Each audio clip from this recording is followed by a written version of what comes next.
তো আমার এত লম্বা সময় আমার গোলামি কেন করলাম? ফাযুকু ফাযুকু ফামা লিয-যালিমিনা মিন নাসির। আল্লাহ বলছে, অতএব নাফরমান, আজকে কেবল জাহান্নামের আযাব ভোগ করো। আজ এই পুরা হাসরের মাঠে আখিরাতে আর কোন জালেম পাপীর জন্য কোনো সাহায্যকারী নেই। জাহান্নাম জ্বলতে থাক, পুড়তে থাক, জাহান্নামের আযাব। যেন মোবাইলের আসক্ত যুবক নিজেকে চালাক মনে করে।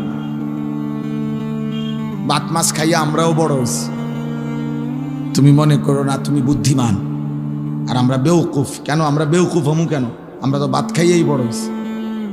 এই যে পৃথিবীতে তুমি বড় হইলা, ওই পৃথিবীতেই তো আমরা বড় হইলাম। যে সমাজে তুমি বেড়ে উঠলা, এমন পৃথিবীতেই তো আমরা বেড়ে উঠছি। আমরা বোকা হব কেন? বোকা হব কেন? বরং মিথ্যাবাদী বোকা, চরিত্রহীন বোকা, লম্পট সে মূলত বোকা, হারামখোর সে মূলত বোকা, পাপী মূলত বোকা। ইমানদার বোকা না, মোমেন বোকা হয় না, সেজদাওয়ালা বোকা না। ও বুঝছে ঠিকই, ও বুঝছে আমার এখানে শেষ না। আমার আগে অগণিত মানুষ যেহেতু তাদের ইচ্ছায় কবরে যাইতে পারে নাই, বরং আল্লাহ নিয়ে গেছেন। আমারও এক মালিক, আমার ইচ্ছা না হলেও আমারে নিয়ে যাবে, আমারও জানতেই নিয়ে যাবে, আমারও না বলেই নিয়ে যাবে, আমার প্রস্তুতি ছাড়াই হয়তো নিয়ে যাবে। এজন্য আমরা সবার এটা ভাবা উচিত, সবার এটা ভাবা উচিত। পাপ করে কেউ নিজেকে বুদ্ধিমান ভাববেন। মোবাইলের এই আসক্তি কমান। পাঞ্জাবিওয়ালাদেরকেও বলি, কোন কওমের, কোন জাতির, কোন সম্প্রদায়ের হাদিস এটা, জাতির পথ প্রদর্শক যদি উল্টো পথে চলতে শুরু করে, ওই জাতির অবস্থা তখন বেশি খারাপ হয়ে যায়।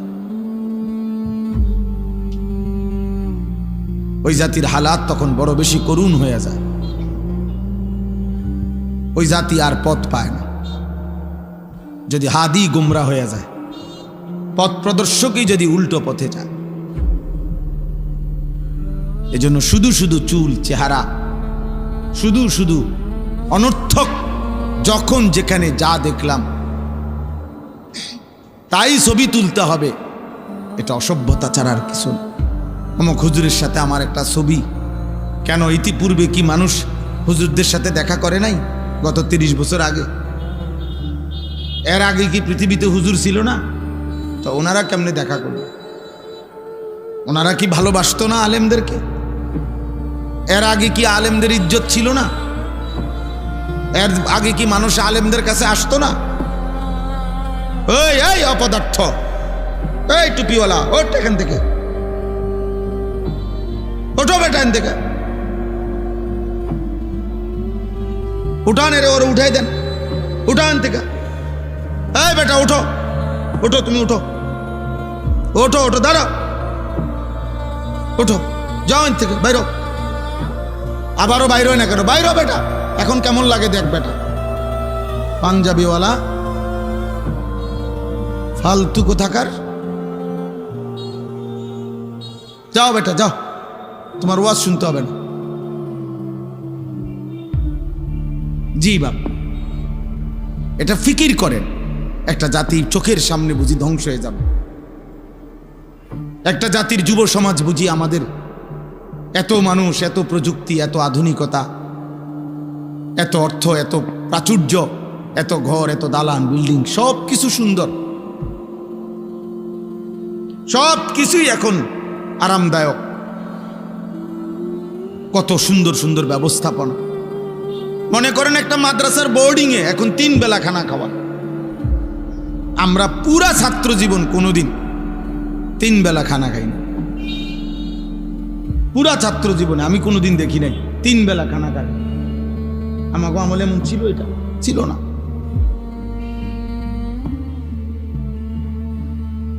একটু তরকারির জন্য তো আমার স্পষ্ট মনে আছে, আমি চোখের পানি ফেলে কাঁদছি। ভাতের প্লেটে আমার চোখের পানি পড়ছে, একটু ভালো তরকারির আশা। তাহলে এখন কত সুন্দর ব্যবস্থাপনা, 3 বেলা গরম ভাত খাওয়ায়, রুমে রুমে ফ্যান চলতেছে। গ্রামের প্রত্যন্ত অঞ্চল একটা প্রতিষ্ঠান, সব কিছুই বিল্ডিং, টয়লেট, বাথরুম। আমি কাঁদতাম ছাত্র জীবনে। আমার মনে আছে আমি প্রথম যে বাড়িতে লজিং ছিলাম, এরা ঘর এখান থেকে জামাল ভাই কমপক্ষে ও এই পুরা প্যান্ডেল পার হইয়া আরো 2টা প্যান্ডেল সমান হইব দূরে, সুপারি গাছের ভিতরে হ্যাগো টয়লেট আগের দিনে। তো আমি সন্ধ্যার পরে হলে ভয় পাইতাম। লজিংওয়ালা আমারে, যার বাড়িতে লজিং থাকতাম, উনি আমারে ধরিয়া ধরিয়া হারিকেন দিয়া প্রয়োজন হইলে নিত। উনি দাঁড়ায় থাকতো হারিকেন নিয়া, তো এরপরে আবার নিজের প্রয়োজন সেরে আবার আসতো। কত এটা আজ থেকে আমার বয়স কত মনে হয় 400 বছর 300 বছর আগের ঘটনা। এটা নূহ নবীর ঘটনা। আমার বয়স 44 বছর চলতেছে, তাহলে 30 বছর আগের ঘটনা।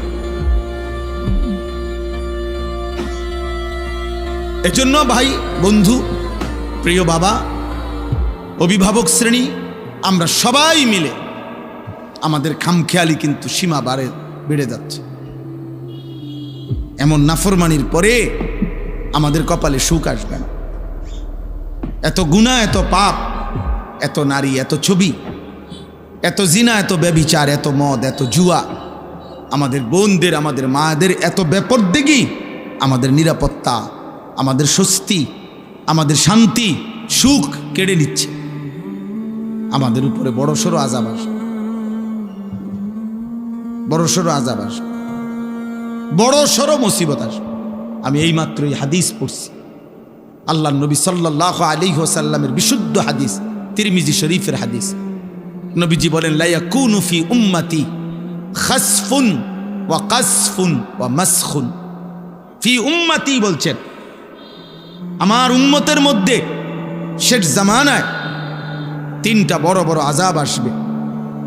1 নাম্বার হলো মাটি ধসিয়ে দেওয়া হবে, 2 নাম্বার হলো পাথরের বৃষ্টি বর্ষণ হবে, 3 নাম্বার হলো চেহারা বিকৃত করে দেওয়া হবে। সাহাবারা জিজ্ঞেস করছেন, কিলা ইয়া রাসূলুল্লাহ মাতা, এমনটা কখন হবে? আল্লাহর নবী সাল্লাল্লাহু আলাইহি সাল্লাম বলেন, ইজা যাহারাতিল কাইনাত, যখন গায়িকা, গানের আসর বেড়ে যাবে, ওয়াল মাআজিফ, যখন বাদ্যযন্ত্র বেড়ে যাবে, ওয়াস্তাহাল্লাতিল খামরা, এবং লোকেরা মদ খাওয়াকে স্বাভাবিক মনে করবে, মনে হবে যেন হালাল, নেশাকে হালালের মতো মনে করবে। গায়িকা, বাদ্যযন্ত্র, গান, বাদ্য, নারী, নর্তকী, নৃত্য, এটা যখন ব্যাপক হারে বেড়ে যায়, লক্ষ লক্ষ যুবকের চেহারার দিকে ইমানদার তাকিয়ে দেখেন, 16 বছরের চেহারা কতটা কালো হয়ে আছে। 18 বছর মাত্র বয়স, সাফা ভিতরে ঢুকিয়া গেছে, কড়িমড়ি ভিতরে ঢুকিয়া গেছে। হ্যাঁ, বুঝায় যায় গুনাহ নাফরমানকে অন্ধকার বানায় ফেলছে। চেহারার মধ্যে কোনো দয়া, মায়া, ভালোবাসা, আদর, সোহাগের, ভদ্রতার কোনো চিহ্ন নেই। কে মা, কে বাবা, কে অভিভাবক, কিচ্ছুর খবর নেই। চুল রাখছে বেঈমানের মতো, চলাফেরা বেঈমানের মতো, মুশরিকের মতো। মন চাইলে খায়, মন না চাইলে ঘুমায়, মন চাইলে টেলিভিশন, মন চাইলে মোবাইল, নারী, ছবি, মন চাইলে অসৎ বন্ধুদের সাথে আড্ডা। আহা, এরই নাম মুসলমানদের জীবন। একজন মুসলিম কিশোর যুবক পৃথিবীতে আর ছিল না। বিগত দিনেও তো মুসলমানের কিশোর ছিল, যুবক ছিল ভাইয়া।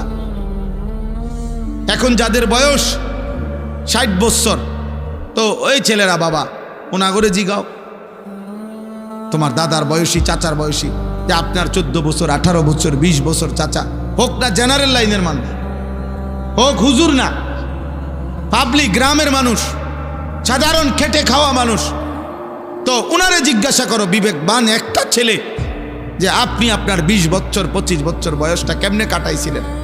উনি বলবে, সংসারে মাথার ঘাম পায়ে ফেলে কঠোর পরিশ্রম করছি। হয় বাফে কামে লাগাইছে, নয় দাদায় সংসারে কামে লাগায় রাখছে, অবসর পাই নাই, এমনটাই উনাদের জীবন কাটছে। কিন্তু একটু সুখ এই পূর্বপুরুষের, কারো বাবার, কারো দাদার, কারো বড় ভাইয়ের লাগাতার মেহনত কইরা হয়তো সংসারে এখন একটু সচ্ছলতা আসছে, একটু প্রাচুর্য আসছে। এখন আল্লাহর রহমতে তোমার বাপে বিদেশ কইরা অথবা ভাই বিদেশ কইরা বা বিল্ডিং টিল্ডিং করছে, কদ্দুর জায়গা জমি কিনছে। এখন আল্লাহর রহমতে বাড়ির চারদিকে বাউন্ডারি হয়েছে, বিদ্যুৎ আসছে, একটা ফ্রিজ কিনছে, সোফা কিনছে, সংসারটার একটা সুন্দর চেহারা দাঁড় করাইছে। তাহলে এত কষ্টের পরে আজ এমন সুন্দর ইন্তেজাম পেয়ে তোমরা নতুন প্রজন্ম গুনাহ আর নাফরমানি আর অস্থিরতা আর বেহায়াপনায় ডুবে গেছে। নিজেরাই ইচ্ছা করে পরিবার থেকে বাঁধন। অসংখ্য যুবকের, অসংখ্য ছেলে বলতে পারবে না যে তার বাবার আখলাক কেমন, তার আখলাক কেমন। একটা ছেলে বলো মুসলমানের বাচ্চা, বেঈমানের মতো যারা চুল রাখছো, তোর বাবের চুল এমন নেই। তোর বংশের কেউ পূর্বে জীবনে কেউ গত 1450 বছরে এমন চুল রাখছে কিনা তুমি বল। তাহলে তুমি কোন বেঈমানের মতো চুল রাখলা? কেন? তোমার পূর্বপুরুষ নাই, তোমার কোনো বাবা নাই, তোমার দাদা নাই, তোমার কোনো বংশ নাই, তোমার কোনো সম্ভ্রম নাই। তুমি হঠাৎ করে নতুন করে কোন রঙে সাজতেছ? তুমি কোন মুশরিকের মতো তুমি পছন্দ করে ফেললা?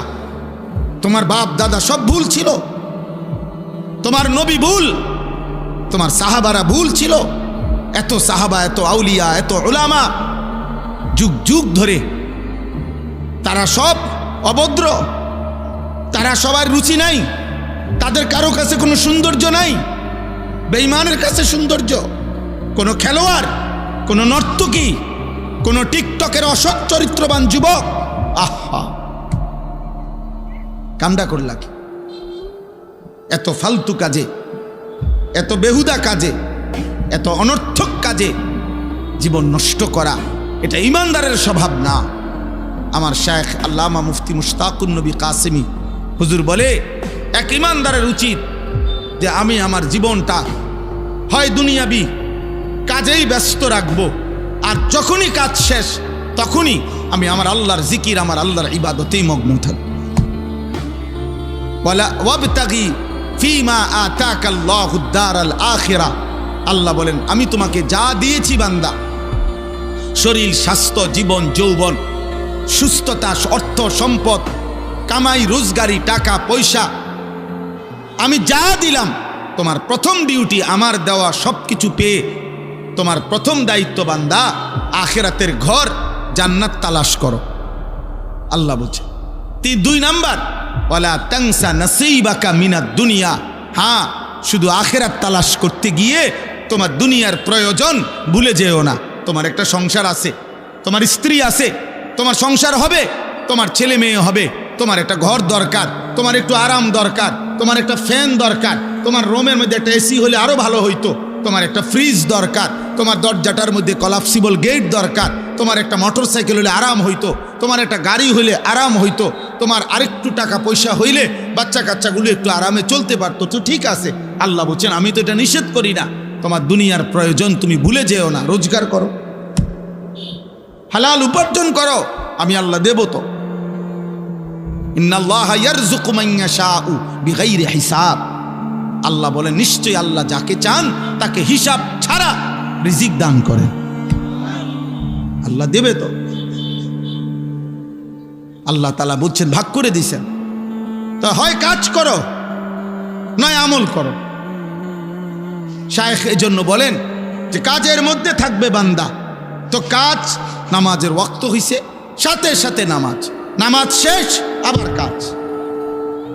আল্লাহ তাআলা বলছে ফাইজা কুদিয়াতিস সালাহ ফান্তাশিরু ফিল আরদ ওয়াবতাগু মিন ফাদলিল্লাহ, আমার বান্দা আজান হইছে, ফাসআউ ইলা যিকরিল্লাহ, আসো নামাজে চলে আসো, ওয়াজারুল বাই'আ, বেচা কিনা বন্ধ করো, উপার্জন বন্ধ করো। আবার পরের আয়াতে আল্লাহ বলছে ফাইজা কুদিয়াতিস সালাহ, নামাজ শেষ, ফান্তাশিরু ফিল আরদ, আবার জমিনে ছড়িয়ে পড়ো, ওয়াবতাগু মিন ফাদলিল্লাহ, আমার দেওয়া রিজিক তালাশ করো। কি চমৎকার দিন এক ইসলাম বেটা। আরে অপদার্থ বুঝলি না বাপ। আহা, একটা ছবির জন্য জীবন শেষ করে দিল। মাত্র 12,000 টাকা, 14,000 টাকার একটা মোবাইল, 20,000 টাকার একটা মোবাইলের কাছে জীবনটা শেষ করে দিলা বাবা। ইনসাফ হইল না এটা। এত একজন মুসলমান এত কম দামে বিক্রি হয় না। এক মুসলমান তো দুনিয়া 10 বার দিল, সে তার মাথা নোয়াইবার কথা ছিল না। তোমাদের শত শত যুবককে বেঈমান একটা মোবাইলের কাছে কিনে নিছে, একটা মোবাইল দিয়া তোমারে, আহা, সামান্য একটা মোবাইল দিয়া বলছে যা এবার তোর চুল শেষ, চেহারা শেষ, চরিত্র শেষ, আখলাক শেষ, সেজদা নাই, নামাজ নাই, আখলা ঈমান আমল, আখিরাত, কবর, হাসর কিচ্ছু জানেন। আপনি জিজ্ঞাসা করেন না, যে মুসলমানের বাচ্চাদেরকে জিজ্ঞেস করেন না যে বাপ বলো না আখিরাত কি, কবর কি, ফুলসেরাত কি, হাউজে কাউসার কি, নবীজির সুপারিশ মানে কি, মিজান মানে কি, আমল নামা মানে কি। ও বলবে কিচ্ছু জানে না, এটি হুজুররা কয়, এটা হুজুররার বিষয়, এটি আমরার বিষয়, এটি হুজুররা কয়।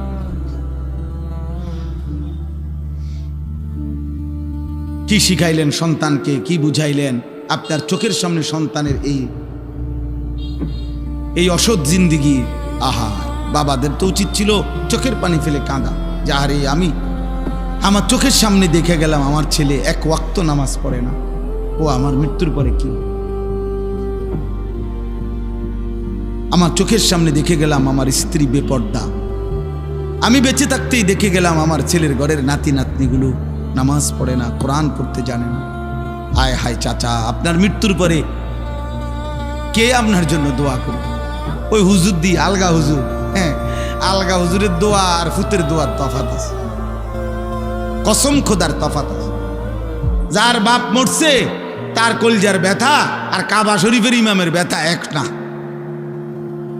কথা বোঝেন নাই? আমার বাপ মরছে, আমার কলিজার ব্যথা, আর এই জায়গার মধ্যে যদি কাবা শরীফের ইমামরা দাঁড় করান, উনি তো হলো কমন দোয়া, কারণ উনি তো প্রত্যেক দিনে দোয়া করে, তো ওনার বাপ না। আপন সন্তানের ব্যথার আলগা ব্যথা তো এক হবে না বাপ। ইমাম সাহেব যত সুদ দিয়েই কোক, যত টাইনা টুইনেই কোক। ওই দিন আমারে বলতেছে একজনে, কয় হুজুর আমরা এনে বলে যে ওই মানুষ মারা গেছে, এখন গোসল করাবে, আর গোসল করানোর জন্য জিগাইছে আগরে ওই মাইয়েতের পরিবারের হ্যাগরে কোন রেটে গোসল করাবেন, মানে কোন রেটের উপরে। মানে যদি কাইন্দা কাইতে গোসল করায় তাহলে 1500, আর যদি এমনি নর্মালি গোসল করায় দেয় তো 1000। মা খাইছেন আমি এরম কথা, আমি কিও কহা হুজুর এটাই কর, কাইন্দা কাইটা যদি কি করায় গোসল করায় তাহলে কত? 1500। আর যদি এমনি গোসল করাইয়া দেয় তাহলে 1000। এই হলো রেট। এইটা এই বেড়ার ব্যথা, এই বেড়ার কান্দা কাইটা, এই কান্দা আর সন্তানের কান্দা বরাবর, এই তো 1500 টাকার কান্দা, ঠিক না বলেন? এই তো 1500 টাকার ভিতরে হিসাব। হে কাইনবো তো দূর হিসাব করে 1500 টাকা যে দূর, তার তো আরো আছে দোয়ানি। আহা, এজন্য নিজের স্ত্রী সন্তান তারাই আমার জীবনের বড় অর্জন।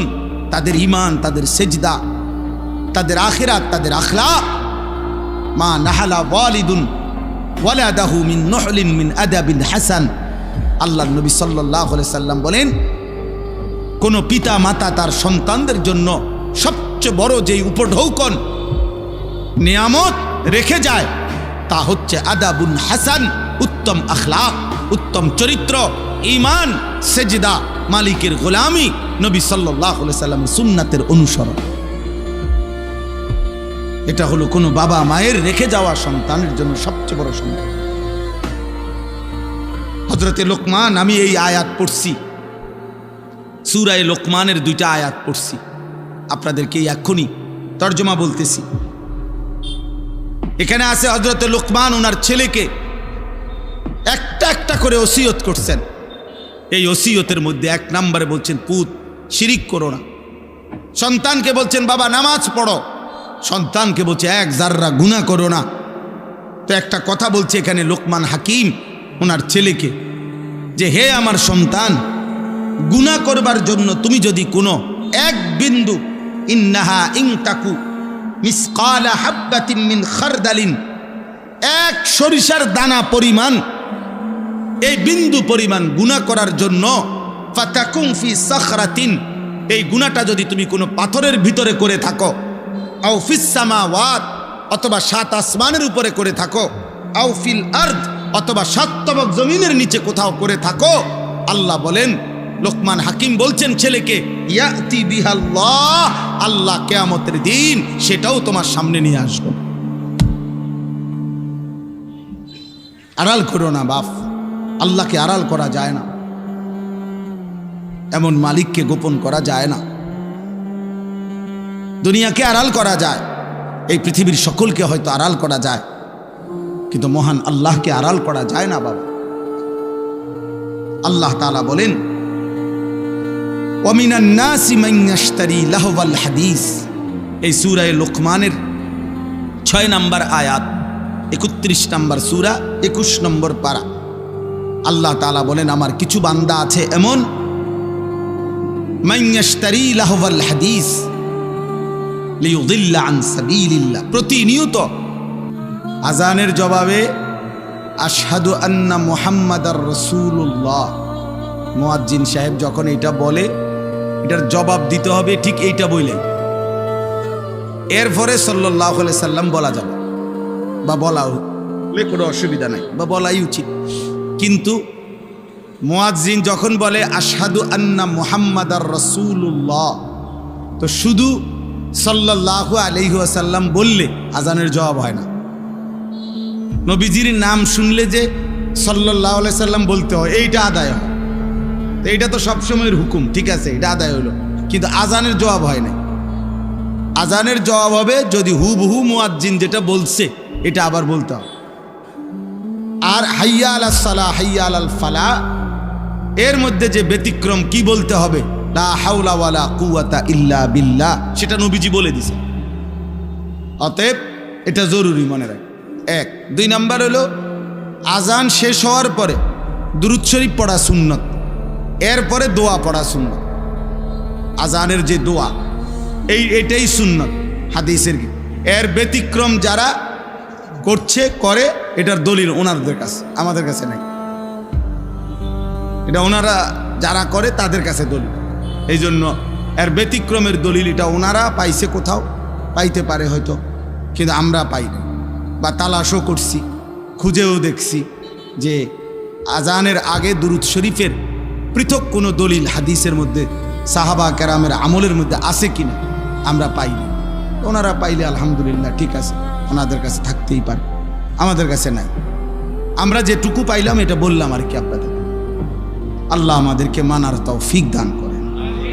চলেন, তো বলতেছিলাম, ওয়ামিনান নাসি মান ইয়াশতারি লাহওয়াল হাদিস লিয়ুদিল্লা আন সাবিলিল্লাহি বিগাইরি ইলমিন, আল্লাহ বলে কিছু মানুষ আছে এমন যারা প্রতিনিয়ত অবান্তর, অসার, অপ্রয়োজনীয়, বেহুদা কথা সংগ্রহ করে। কেন? লিয়ুদিল্লা আন সাবিলিল্লাহ, মানুষকে আল্লাহর পথ থেকে পথভ্রষ্ট করার জন্য। বিগাইরি ইলমিন, মূর্খতা বশত, অজ্ঞতা বশত, নিজেকে যদিও মনে করে জ্ঞানী, আসলে তারা মূর্খ। আল্লাহ বলে নিজেদের এই মূর্খতার কারণে, ঈমান আমলের যথাযথ আখিরাতের জ্ঞান না থাকার কারণে তারা দিবানিশি মানুষকে আল্লাহর পথ থেকে পথহারা করার জন্য লাহওয়াল হাদিস, অবাস্তব কথা, অপ্রয়োজনীয় কথা, অসার, অবান্তর কথাবার্তা সংগ্রহ করে, ক্রয় করে, মানে সংগ্রহ করে। ওয়াত্তাখিজাহা হুজুয়া, আর দ্বীনকে উপহাসের পাত্র বানায়। আল্লাহর দ্বীনকে, ঈমান ইসলামকে তারা তুচ্ছ তাচ্ছিল্য করে, অবজ্ঞা করে, উপহাসের পাত্র বানিয়ে ফেলে। আল্লাহ বলেন, উলাইকা লাহুম আযাবুম মুহিন, আমি আল্লাহ ওয়াদা দিচ্ছি এমন নাফরমানদের জন্য রয়েছে অত্যন্ত পীড়াদায়ক, মর্মান্তিক, অপমানকর, লাঞ্ছনাকর আযাব। আমি আল্লাহ নির্ধারণ করে রেখেছি।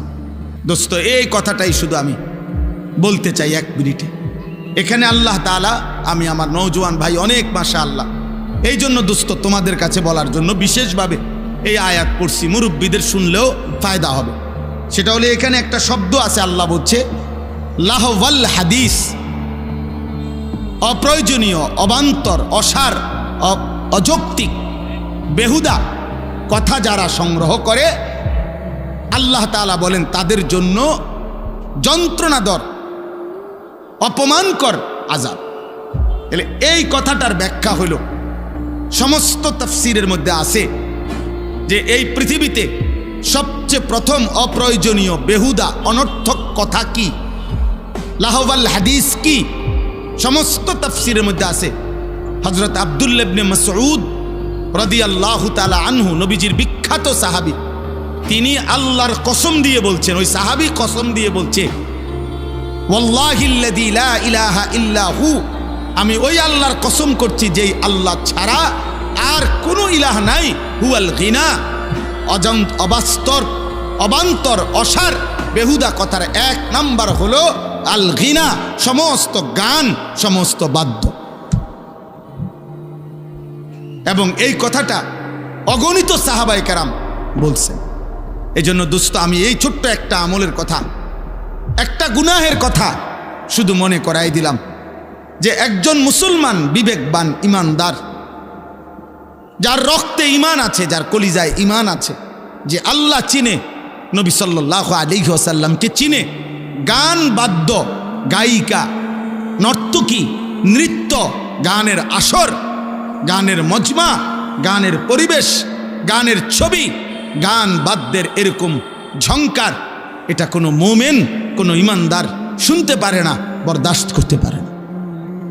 আল্লাহ বলছে তাদের জন্য অপমানকর আযাব রয়েছে, অপমানকর আযাব। আল্লাহর নবী সাল্লাল্লাহু আলাইহি সাল্লাম বলছেন, লা ইয়াকুনান্না মিন উম্মতি আকওয়ামুন ইস্তাহিল্লুনাল হিররা ওয়াল হারির ওয়াল খামরা ওয়াল মাআজিফ। আমার উম্মতের কিছু নাফরমান শেষ দিকে আখিরি জামানায় এমন হবে, যারা যে কোনো নারীর সাথে জিনা করা, যে কোনো নারীর সাথে ব্যভিচার করাটাকে হালাল মনে করবে, রেশমি পোশাক পরাটাকে হালাল মনে করবে, মদ খাওয়া, নেশাকে হালাল মনে করবে, এবং গান বাদ্যকে হালাল মনে করবে। নবীজি সাল্লাল্লাহু আলাইহি সাল্লাম বলছেন, আল্লাহর নবী সাল্লাল্লাহু আলাইহি সাল্লাম বলছেন, মান জালাসা ইনদা কাইনাতিন ইয়াসমাউ মিনহা, যে কোনো গায়িকা, যে কোনো নর্তকী যে গান গাচ্ছে, তার কাছে বসে এবং তার গান শুনতে থাকে, আল্লাহর নবী সাল্লাল্লাহু আলাইহি সাল্লাম বলেন, তার কানের মধ্যে কিয়ামতের দিন জ্বলন্ত আগুনের সীসা ঢেলে দেওয়া হবে, জ্বলন্ত সীসা ঢেলে দেওয়া হবে। ইমাম শাফিঈ রাহমাতুল্লাহ আলাইহি বলছেন, গানের আড্ডায় যার সময় কাটে সে দায়ুস, তার জন্য জান্নাত হারাম। ইমাম আহমদ ইবনে হাম্বল রাহমাতুল্লাহ আলাইহি বলছেন, আল গিনা ইউমবিতুল নিফাকা ফিল কলব, যে গানের অভ্যস্ত, তার কলিজার মধ্যে ধীরে ধীরে ঈমান সরে গিয়ে মুনাফিকি তৈরি হয়। ইমামে আজম আবু হানিফা রাহমাতুল্লাহ আলাইহি বলছেন, সিমাউল আগানি ফিসকুন, গান শোনা প্রকাশ্য পাপ, ওয়াত্তালাজ্জুদু বিহা কুফরুন, এবং গান শুনে মজা পাওয়া, স্বাদ পাওয়া কুফরি, কুফরি, কুফরি, কুফরি, মজা পাওয়া।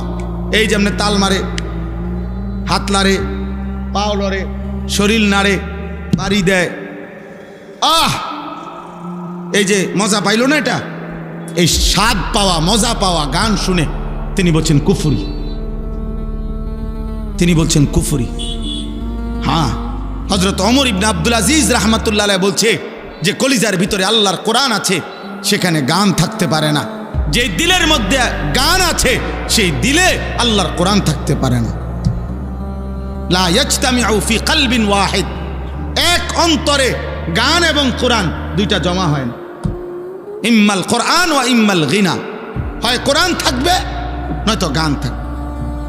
ইমাম ইবনুল কাইয়িম জৌজি রাহমাতুল্লাহ আলাইহি বলছেন, লাগাতার যে গানে অভ্যস্ত হয় তার সবচেয়ে বড় ভয়ঙ্কর একটা বিষয় হলো তার মৃত্যুর মুহূর্তে সম্ভাবনা খুব বেশি, ইমাম কিতাবে লিখছেন যে সম্ভাবনা খুব বেশি তার জবানের কালেমা বন্ধ হয়ে যাবে, বরং গানের বাক্য তার মুখ দিয়ে বের হইতে থাকবে।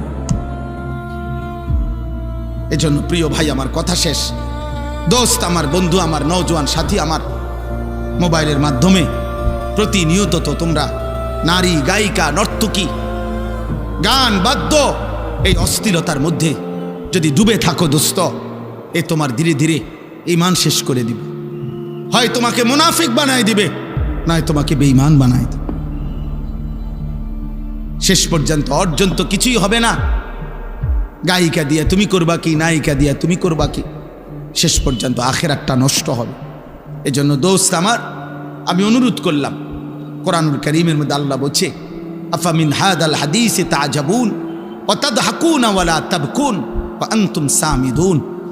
আল্লাহ বলছে, এই বেঈমান, আমার বন্ধু আমার নবী মুহাম্মদ সাল্লাল্লাহু আলাইহি সাল্লাম তোমাদের সামনে কোরআন পড়তেছে, আমার বন্ধু কোরআন পড়ে আর তোমরা হাসাহাসি করো আর গান শুনতে থাকো, তো অথচ তোমাদের চোখে এক ফোঁটা পানিও আসে না। এমন শক্ত নাফরমান বান্দা কেমনে হইল? এজন্য দোস্ত আমার, চারিদিকে আল্লাহর কোরআন পড়া হয়, ইমাম সাহেব আল্লাহর কোরআন পড়ে, মাদ্রাসাগুলোতে তালেবে ইলম কোরআন পড়ে, এমন কোরআনের পরিবেশ চারিদিকে থাকার পরেও ইমানদারের ঘরে জন্ম নিয়ে, মুসলমানের ঘরে জন্ম নিয়ে জীবনটা নষ্ট করো না বাপ। আমি অনুরোধ করলাম প্রত্যেকেই আমরা আল্লাহকে মানার চেষ্টা করেন, এই হারাম গান, বাদ্য, জিনা, ব্যভিচার থেকে নিজেকে হেফাজত করেন, এবং আল্লাহ তাআলা এই মাদ্রাসা দারুস সুন্নাহ মাদ্রাসা আল্লাহ কবুল করেন আমাদের। আলহামদুলিল্লাহ, এই মাদ্রাসা আমরা সব সময় আসা যাওয়া করি, আমাদের মহব্বতের মাদ্রাসা। তালেবে ইলমদেরকে আল্লাহ তাআলা ঈমান, আমল, তাকওয়া দান করেন, আখিরাতের ফিকির দান করেন। আল্লাহ তাআলা আজকের এই মজমাই সুন্দর পরিবেশ কায়েম দায়েম করে দেন, এবং এশার নামাজের পরেও ইনশাআল্লাহ যথারীতি আবার বয়ান হবে, ওলামায়ে কেরাম বয়ান করবে, নওজোয়ান ভাই বাবা সবাই মিলে নামাজের প্রস্তুতি নেন, নামাজ পড়ে আবার যথারীতি বয়ান শুনবেন। আল্লাহ তৌফিক দেন, কবুল করেন। কামা সাল্লাইতা আলা ইব্রাহিম ওয়া আলা আলি ইব্রাহিম ইন্নাকা হামিদুম মাজিদ। আল্লাহুম্মা বারিক আলা মুহাম্মাদিন ওয়া আলা আলি মুহাম্মাদ কামা বারাকতা আলা ইব্রাহিম ওয়া আলা আলি ইব্রাহিম ইন্নাকা হামিদুম মাজিদ। সুবহানাকা লা ইলমা লানা ইল্লা মা আল্লামতানা ইন্নাকা আনতাল আলিমুল হাকীম। আলহামদুলিল্লাহ, আল্লাহ পাক রব্বুল ইজ্জত জুল জালাল ওয়াল ইকরামের ফজল কারাম, রব্বুল আলামিনের অপরিসীম ইহসান, মেহেরবানি, দয়া, আল্লাহ তাআলা আমাদেরকে আজ 6 নভেম্বর 2025 রোজ বৃহস্পতিবার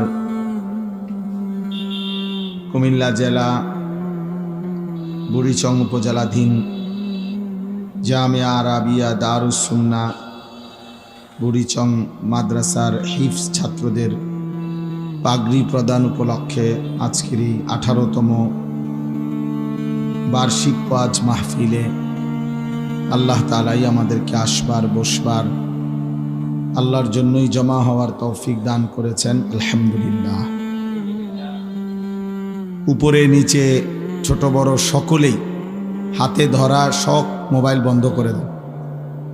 হুজুর পাবলিক পাঞ্জাবিওয়ালা পাঞ্জাবি ছাড়া প্যান্ডেলের ভিতরে একজনও মোবাইল হাতে ধরে ভিডিও বা রেকর্ড করা যাবে না, এটা আমার পক্ষ থেকে নিষেধ।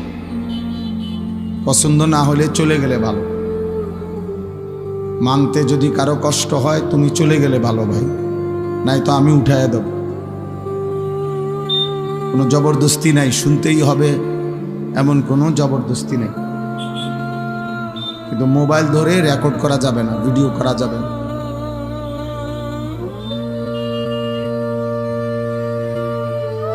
প্রত্যেকে আল্লাহর জন্য আল্লাহর কথা মনোযোগ দিয়ে শোনা উচিত। কোরআনুল কারীমের মধ্যে আল্লাহ তাআলা স্পষ্ট বলছেন, আমার কোরআন যখন পড়া হয় বলা হয় ফাসতামিউ লাহু ওয়া আনসিতু, তোমরা মনোযোগ দিয়ে শোনো এবং চুপ থাকো। তাহলে এটা আল্লাহ তাআলার আদেশ, তোমরা মনোযোগ দিয়ে শোনো এবং চুপ থাকো। আর মোবাইল হাতে ধরে রাখলে মনোযোগ বসে না, সারাক্ষণ মোবাইলের দিকেই নজর থাকে, বারবার মোবাইলের কথাই মনে পড়ে, ওইটার মধ্যে ঠিকমতো উঠতেছে কিনা এই পেরেশানিতেই সময়টা চলে যায়। তাইলে দোস্ত, কারো মোবাইলের মধ্যে যদি 10 লক্ষ ওয়াজও থাকে তাহলে তার আখেরাতের কি ফায়দা? আখেরাতে কিংবা কবরে হাসরে কোথাও এই মোবাইলটা জমা নিবে? তাইলে কলিজার মধ্যে নেওয়া উচিত, দিলের মধ্যে, অন্তরের মধ্যে। মনোযোগ দিয়ে শোনার মাকসাদই হলো মানুষের চোখ যা দেখে তা দিলে জমা হয়, মানুষের কান যা শোনে তা দিলে জমা হয়, মানুষের নাকে যা ঘ্রাণ নেয় তা দিলে জমা হয়, মানুষের জিহ্বায় যা স্বাদ উপলব্ধি করে তা দিলে জমা হয়। সারা অঙ্গের সমস্ত কিছু অন্তরে জমা হয়, সেখান থেকে সেটা প্ল্যানিং হয়, প্রোগ্রাম হয়। অর্থাৎ এবার ব্যক্তি তার অন্তরে অন্তরে ভাবে, করবে না করবে না, সামনে বাড়বে না সামনে বাড়বে না, নেকিটা কি আগায়া নিবে বা গুনাহটা কি আগায়া নিবে কিনা, নাকি এখানেই শেষ। এরকম হাজারো ভাবনা, পরিকল্পনা, প্ল্যান, প্রোগ্রাম সে তার অন্তরে অন্তরে করতে থাকে। কিন্তু এগুলো সব তার এই চোখ, নাক, কান, জিহ্বা, তার চামড়া, শরীর থেকে অর্জিত, দেহের বিভিন্ন অঙ্গ থেকে অর্জিত। এজন্য হৃদয়ের শব্দ, হৃদয়ের যেটা জমায়, এটা সহজে মুছে না, সহজেই মুছে। নারী তো হয়তো সরে গেছে, মহিলা, কিন্তু ওই যে দেখার পরে হৃদয়ে জমছে, এটা এত সহজেই মুছে না। গুনার স্মৃতি সহজেই অন্তর থেকে যায় না, মুছে না।